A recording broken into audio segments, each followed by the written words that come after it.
check. We are recording. So, for the camera, can I have your name and your role, please? I'm Dominic Davis, and I am DSTL's Fellow of Knowledge Management Systems. That's great. Right, so why have you come to the conference today? I come to these sort of conferences because it gives me a much better understanding of what other people in the knowledge and information management domain are actually doing. I think if you don't actually look at what other people in other organisations are doing, you run the risk of just going down the same swim lanes you always do, and it's really good to understand what other people are actually engaged in. Okay, so you're part of our K&M pilot scheme. Yep. How's that experience for you? I mean, it's been a positive experience so far. The support from CILIP has been good. I've organised myself a mentor, and I've met with her, and I found that to be really helpful. I think my main challenge is actually finding the time in my day-to-day work to fill in my PKSB and do the reflective writing, but at some point I will manage to make the time and do it, but I think it's a good thing. Yes. So you can direct your question, you can direct your responses directly to me, yeah? So what do you think the value is of having a chartership specifically for knowledge managers? I think it recognises that there is a slight difference between sort of knowledge management, information management and the library profession. They do need slightly different skills and slightly different attitudes towards work.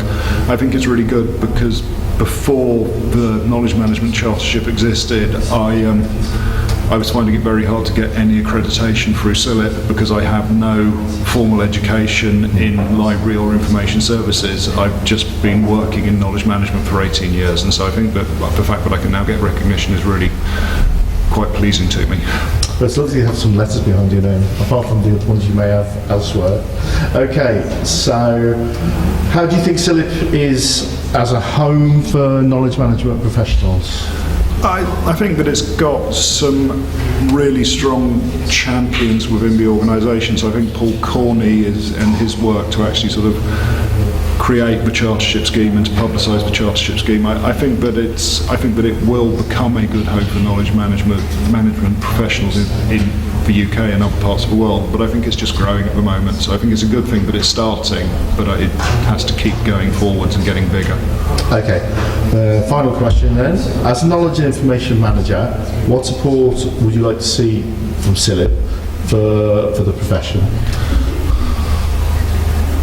I think a lot of the learning material for sort of the information management and the library and information sciences area is very strong. And I think we've got to look very carefully at what support the knowledge managers actually need, which is different to the support that the information managers actually need. It's much easier to sell information management to your senior leadership team than it is to sell knowledge management. So there are subtle differences which I think CILIP needs to think about how that support differs. Okay, I'm going to throw a curveball at you. I'm going to go off script. Yeah. Why is it so hard to define knowledge management? It's hard to define knowledge management because if you go to the Oxford English Dictionary and you look up knowledge, it basically says see information, and if you look up information, it says see knowledge. So in one of our core references, the two are equated to be basically the same and neither are explained. I think that there has to be a definition. When you look at the academic press, there is thousands of articles where they're arguing with each other over what the definitions are.